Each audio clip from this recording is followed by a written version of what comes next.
तो स्वागत है आप सभी का आपके अपने YouTube चैनल पे। तो अब हम लोग शुरू कर रहे हैं भारतीय न्याय संहिता। तो ये जो सीरीज होगा इसमें सारे जो है एक एक धाराओं पे बात होगी, और ये जो भी लॉ स्टूडेंट हों, जुडिशरी की तैयारी कर रहे हों, या जो अभी अभी नए जो है एडवोकेट बने हों, सभी के लिए इम्पोर्टेंट है। तो आप सेकंड की एक एक धाराओं पर डिटेल में हम लोग बात करेंगे, और इसके अलावा जो भी जुडिशियल सर्विस में क्वेश्चंस आए हैं पर्टिकुलर धारा से कहाँ कितने क्वेश्चंस आए हैं उस पर भी हम लोग चर्चा करेंगे। तो आप जब भी देखिए तो पूरी सीरीज आप लोग देखिएगा। तो आज ये पहली वीडियो है, ठीक है। तो चलिए शुरू करते हैं। तो पहले तो हो गया कि भारतीय न्याय संहिता 2023 तो किसकी जगह आया? आईपीसी 1860। तो आईपीसी 1860 कब लागू हुआ था? 1 जनवरी 1862 में लागू हुआ था। तो लागू कब होता है, इससे क्वेश्चंस जो हैं वो बनते हैं, ठीक है। तो भारतीय न्याय संहिता 2023, और ये 2023 का अधिनियम संख्यांक 45 है। 2023 का अधिनियम संख्यांक कितना? 45। अब इससे जुड़े फैक्ट कुछ आप लोगों को पता होने चाहिए। तो देखिए, पहली बार जो है ये अधिनियम जो है किसके द्वारा? अमित शाह द्वारा पहली बार पेश किया गया 11 अगस्त 2023 को, ठीक है। फिर इसके बाद ये संसदीय समिति के पास क्या कि इसमें क्या क्या कमियां हैं, क्या क्या वो चीज़ें हैं, उसको सही करके फिर ये लोकसभा में फाइनली कब पारित हुआ, इस पर हम लोग बात करेंगे कि जो लोकसभा में पारित हुआ ये 20 दिसंबर 2023। तो ये डेट आपको याद रखना है। क्वेश्चन पूछा जा सकता है कि लोकसभा, राज्यसभा, राष्ट्रपति से स्वीकृति, चार चीज़ें बेसिकली आपको याद रखनी है। तो लोकसभा से कब पास हुआ? 20 दिसंबर। राज्यसभा से कब पास हुआ? 21 दिसंबर, ठीक है। 20 दिसंबर, 21 दिसंबर। फिर इसको राष्ट्रपति से स्वीकृति कब मिली? तो राष्ट्रपति से मिली 25 दिसंबर। तीन डेट याद हो गई। पहले लोकसभा में 20 दिसंबर, राज्यसभा 21 दिसंबर, और राष्ट्रपति से 25 दिसंबर। और फाइनली ये लागू कब होता है? तो लागू जब होता है वो होता है 1 जुलाई 2024, ठीक है। तो 1 जुलाई 2024 ये डेट आपको याद रखनी है। तो इसमें बेसिकली आपको 4-5 डेट याद रखनी है। कौन कौन सी? लोकसभा कब हुआ? 20 तारीख। राज्यसभा कब हुआ? 21 दिसंबर। राष्ट्रपति कब स्वीकृति हुई? 25 दिसंबर।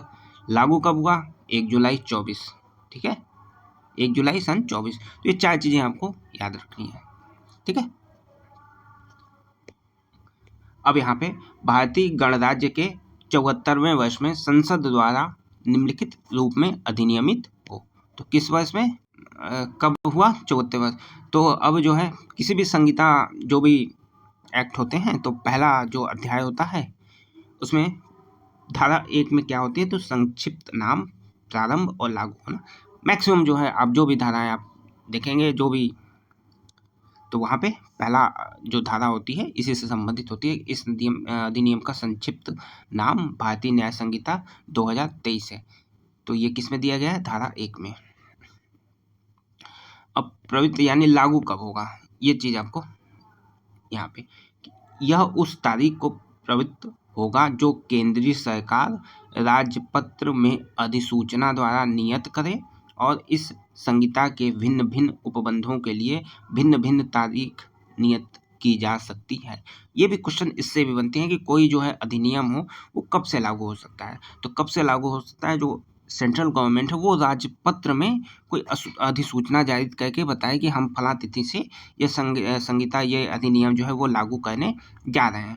इसके अलावा ये भी होता है कि जो जो धाराएं अलग अलग होती हैं संहिता के उपबंध यानी धाराएं जो होती हैं वो भिन्न भिन्न तारीख पे भी लागू की जा सकती हैं। तो ये भी फैक्ट बना के कभी पूछ दे तो आपको कंफ्यूज नहीं होना है। कब लागू होता है? जब राजपत्र में अधिसूचना द्वारा प्रकाशित करके की जाए, और जो उपबंध है वो भिन्न भिन्न तारीख पे भी हो सकता है ठीक है। अब देखिए तीसरा पॉइंट क्या है कि प्रत्येक व्यक्ति इस संहिता के उपबंधों के प्रतिकूल प्रत्येक कार्य या लोप के लिए जिसका वह भारत के भीतर दोषी होगा इस संहिता के अधीन दंडनीय होगा, अन्यथा नहीं। अब देखिए यहाँ पे क्या बोला है कि प्रत्येक व्यक्ति में आपका यहाँ पे विदेशी भी शामिल हो गया है, ठीक है। तो इस संहिता के उपबंधों के प्रतिकूल प्रत्येक कार्य यानी इसमें जो नियम दिए गए हैं उसके विपरीत कोई कार्य करता है, प्रतिकूल कोई कार्य करता है तो, या इस संहिता में जो काम करने को दिया गया है उस कार्य का लोप करता है। लोप का मतलब यानी वह कार्य नहीं करता है। ठीक है, कि इस संहिता के प्रतिकूल कार्य करता है या इस संहिता में दिए गए कार्य को का लोप करता है। लोप कौन कर सकता है? तो भाई जो सिविल सर्वेंट, जैसे सिंपल सी बात मानिए पुलिस, ठीक है, सिविल सर्वेंट है, अब वो क्या कहता है, आपकी एफआईआर दर्ज न करे, जानबूझकर कि मामला संज्ञेय अपराध है, जानबूझकर मामले को एफआईआर न दर्ज करे, तो क्या किया, वो अपने कार्य का लोप किया, यानी कार्य को नहीं किया, या कोई आपका एविडेंस है उसको दबाया कि आरोपी को बचाने के लिए एविडेंस को छुपा दिया, या कोई मिथ्या साक्ष्य गढ़ दिया। तो ये सारी चीज़ें क्या है कि आपको जो कार्य इस संहिता के अधीन दिया जा रहा है, आप वो कार्य को नहीं कर रहे हैं, यानी उस कार्य का लोप कर रहे हैं। तो कोई कार्य करने और कार्य का लोप करने, दोनों चीज़ें यहाँ पे शामिल हो जाएंगी। और इसमें जो है प्रत्येक व्यक्ति की बात कही गई है, तो ये विदेशी होगा। ठीक है, अगर इस संहिता के अधीन दंडनीय है तो वो दंडनीय होगा, अन्यथा नहीं होगा। चौथा पॉइंट देखिए, भारत से परे किए गए किसी अपराध के लिए जो कोई व्यक्ति भारत में तत्समय प्रवृत्त किसी विधि द्वारा विचारण के लिए दायी है, भारत से परे किए गए किसी कार्य के लिए उसे इस संहिता के उपबंधों के अनुसार ऐसा बरता जाएगा मानो वह कार्य भारत के भीतर किया गया है। यानी कोई भारत का नागरिक है, विदेश में जाके कोई कार्य कर दिया, तो इसको माना जाएगा कि ये विदेश में जो कार्य किया है ये व्यक्ति, उसको माना जाएगा कि ये कार्य जो है ये जैसे इंडिया में किया गया हो। ठीक है, भारत से परे किए गए किसी कार्य को इस संहिता के उपबंधों के अधीन ऐसा बरता जाएगा या माना जाएगा जैसे वो भारत के भीतर किया गया, और उसी हिसाब से उस पर ट्रायल चलेगा। यानी भारत के व्यक्ति जाके कहीं विदेश में कोई अपराध कर देता है तो उसमें भारत में उसी धाराओं में अभियोग किया चलाया जाएगा जैसे वो भारत में किया गया है। यानी आपको विदेश में जाके कोई कार्य करते हैं तो उससे अपराध में या कृत्य में आपको कोई लाभ छूट नहीं मिलने वाला है। तो ये पॉइंट नंबर 4 है। अब देखिए इस संहिता के उपबंध कहाँ कहाँ लागू होते हैं, ये बहुत इंपॉर्टेंट है, काफी फैक्ट में आपको पूछा जा सकता है। भारत से बाहर और परे किए गए किसी स्थान में भारत के किसी नागरिक द्वारा, यानी भारत का कोई नागरिक हो और भारत से बाहर जाके कोई अपराध कर दिया हो। ठीक है, पहला, भारत में रजिस्ट्रीकृत किसी पोत वायुयान, पोत यानी जो जल में चलते हो, समुद्र में चलते हो, ठीक है, उसे जलयान कहते हैं, या जलयान बोल दीजिए या पोत बोल दीजिए। वायुयान हवा वाला, तो किसी पोत या वायुयान पर चाहे वह कहीं भी हो किसी व्यक्ति द्वारा हो। अब इस लाइन का मतलब होता है कि कोई आपका एयरप्लेन हो या कोई पानी वाली जहाज हो, इसका रजिस्ट्रेशन कहाँ हुआ हो, इंडिया में। रजिस्ट्रेशन मेन है, रजिस्ट्रेशन कहाँ हुआ हो, इंडिया में। और भाई फिर ये दोनों चीज़ें हैं तो ये बाहर जाएंगे ही जाएंगे।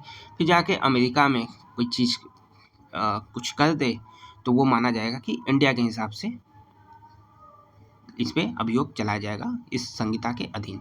तो पोत और वायुयान जो इंडिया में रजिस्ट्रीकृत हो कहीं पर भी हो किसी व्यक्ति द्वारा, यानी इसका चालक मान लीजिए इंडिया में रजिस्ट्रेशन हुआ हो और इसका जो चालक है वो क्या हो, कोई विदेशी नागरिक हो, फिर भी अभियोग किस हिसाब से चलेगा, बीएनएस के हिसाब से। ठीक है, इसका ये मतलब था। भारत में अवस्थित किसी कंप्यूटर संसाधन को लक्ष्य बनाकर भारत से बाहर और परे किए किसी स्थान पर किसी व्यक्ति द्वारा, कोई कंप्यूटर संसाधन हो कहाँ हो, इंडिया में अवस्थित हो, ठीक है, उसको लक्ष्य बना के हैक करके या किसी भी प्रकार से कोई काम कृत्य ऐसा कर दिया गया है तो ये माना जाएगा कि ये भारत में जो बीएनएस के अनुसार जो है इस पर चीज़ें लागू होंगी। तो भारत से बाहर और परे किए गए किसी अपराध में। ठीक है, स्पष्टीकरण देख लीजिए कि इस धारा में अपराध शब्द के अंतर्गत भारत से बाहर किया गया प्रत्येक कार्य आता है। जो भारत में किया गया होता तो इस संहिता के अधीन दंडनीय होता। तो ये सारे लाइन का निचोड़ है, सारे जो है धाराओं का निचोड़ यह है कि कोई अपराध इस शब्द के अंतर्गत जो भारत में किया गया है इस संहिता के अधीन दंडनीय है। ठीक है, तो ये अपराध की डिफिनीशन हो गई। अब दृष्टांत आप लोग देख लीजिएगा।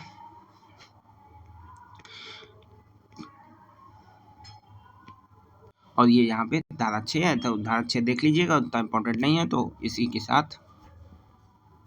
ठीक है, तो चलिए अब नेक्स्ट वीडियो में लोग धारा 2 देखेंगे। धारा 2 काफ़ी बड़ी है क्योंकि इसमें जो शब्द हैं उनके सारे उदाहरण जो है यहाँ पे आपको देखने को मिलेंगे, परिभाषाएं। तो 2 भी बड़ा है। तो पहली वीडियो कैसी लगी हो कमेंट बॉक्स में बताइएगा, तो हम लोग आगे कंटिन्यू करेंगे, ठीक है।